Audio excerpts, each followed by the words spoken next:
Guys, ayan, mag-igisa tayo ng konting gulay. Nag-igisa ko na yung maliliit na pork. Ayan.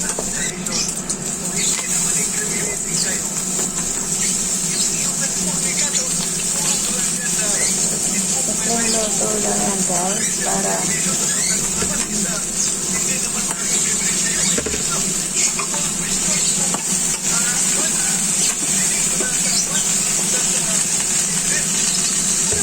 low fire lang muna natin yung apoy at lagyan natin ng butter.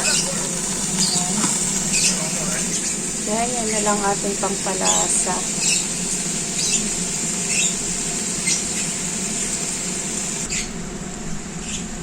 Magic sarap. Kapi lang. At saka soy sauce. Ayos na yan. Kung nalagyan ng alamang kasi mas lalong aalat, diba? Guys, very simple. Para mamaya pagdating, kakain na lang. Sa umaga nagluluto ako para pagdating namin ng anak ko. Sa gabi, init-init na lang. O, diba? Yummy! Kain po tayo guys. Okay na yan. Diyan na lang ulit ang cover muna.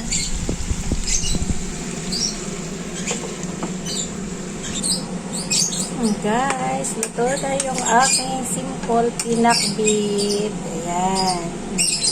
Pwede na tayong kumain.